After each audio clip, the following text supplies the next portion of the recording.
Hola a todos. Mirad, cada vez que le damos a un interruptor o ponemos a cargar el móvil, estamos poniendo en marcha un viaje alucinante que empieza, a veces, a cientos de kilómetros de distancia. Hoy vamos a seguir ese rastro, el de la electricidad, desde que nace hasta que llega a nuestros enchufes. ¿Os apuntáis a este viaje? Y es que es algo que damos totalmente por hecho, ¿verdad? Le das al botón y... ¡listo! Parece magia. Pero no, de magia nada. Hay detrás una auténtica proeza de la física y de la ingeniería. Así que, ¿cómo funciona realmente todo este proceso invisible? Pues eso es justo lo que vamos a desgranar. Bueno, para entenderlo, tenemos que irnos a lo más pequeño que existe, al nivel de los átomos. Porque es ahí, en una partícula diminuta, donde empieza absolutamente todo. Fijaos, esto es un átomo. En el centro, en su núcleo, tiene protones y neutrones. Y dando vueltas alrededor, como si fueran planetas en miniatura, están los electrones. Pues bien, la electricidad, en el fondo, no es más que eso. Estos electrones moviéndose todos a una, en orden. Y claro, cuando conseguimos que un montón de esos electrones se pongan en fila y avancen todos en la misma dirección por un material conductor, como un cable de cobre, ¡zas! Ahí tenemos lo que llamamos corriente eléctrica. La analogía del río es perfecta. Los electrones son las gotas de agua y el cable es el cauce que las guía. Vale, pero la pregunta del millón es, ¿cómo ponemos a correr a esos electrones? ¿Cómo creamos ese río? Pues aquí entra en juego un genio, Michael Faraday, allá por 1831. Él fue quien se dio cuenta de que había algo, una conexión súper potente entre los imanes y la electricidad. Y aquí, atención, está el kit de la cuestión, la inducción electromagnética. Lo que Faraday descubrió es que si coges un cable y lo mueves cerca de un imán, los electrones del cable se ponen en marcha. Así de simple. Acababa de convertir movimiento, o sea, energía mecánica, en energía eléctrica. Y ojo, porque este principio es literalmente la base de casi toda la electricidad que consumimos. Vale, ya tenemos la ciencia. Ahora vamos a ver cómo cogemos este principio y lo aplicamos a lo bestia, a una escala gigante, en las centrales eléctricas.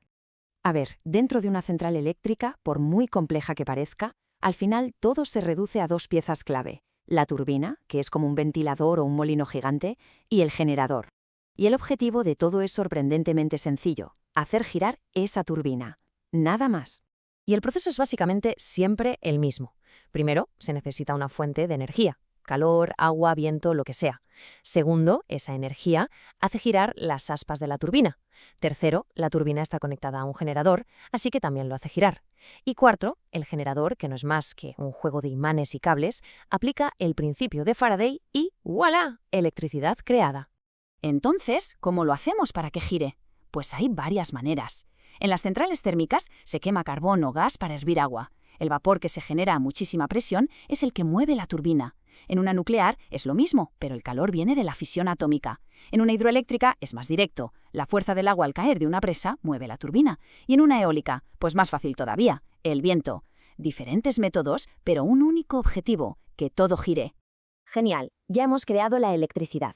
Pero ahora empieza la segunda parte del viaje, que no es moco de pavo. Hay que transportarla desde la central, que suele estar bastante lejos, hasta las ciudades. El problema es que la electricidad, si la mandas tal cual por cables larguísimos, pierde un montón de energía por el camino en forma de calor.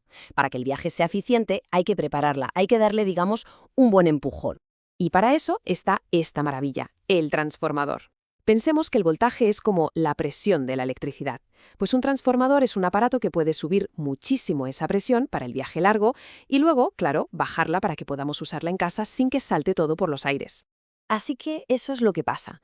Justo al salir de la central, un transformador gigante le sube el voltaje a niveles altísimos. Y esa electricidad a alta presión viaja por esas torres metálicas enormes que todos hemos visto.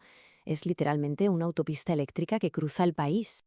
Vale, la electricidad ya ha hecho el viaje largo por la autopista. Ahora toca coger la salida y distribuirla hasta que llegue a cada casa. Justo a las afueras de las ciudades, la electricidad entra en unas instalaciones que se llaman subestaciones. Y aquí, otros transformadores hacen lo contrario que al principio. Bajan el voltaje a un nivel mucho más seguro y manejable para poder repartirla por las calles, ya sea por cables en postes o bajo tierra. Y esta analogía del circuito de agua la verdad es que lo explica de maravilla. Mirad, la central eléctrica sería la bomba que impulsa el agua. El voltaje, esa presión, es como la altura desde la que cae el agua, lo que le da fuerza. La corriente eléctrica es el caudal, la cantidad de agua que pasa. Y el aparato que enchufamos, sea el que sea, es como esta sierra, que usa la fuerza de esa corriente de agua para hacer un trabajo. Venga, que ya casi estamos. Hay un último transformador, mucho más pequeño, que a veces está en un poste o en esas cajas verdes que vemos en la acera. Este le da el último bajón de voltaje para dejarlo en el nivel estándar que usamos en casa, y desde ahí el cable entra en el edificio, pasa por el contador, el chivato que mide lo que gastamos, y se reparte hasta cada uno de los enchufes. Viaje completado. Bueno, pues ya hemos visto cómo es el viaje tradicional.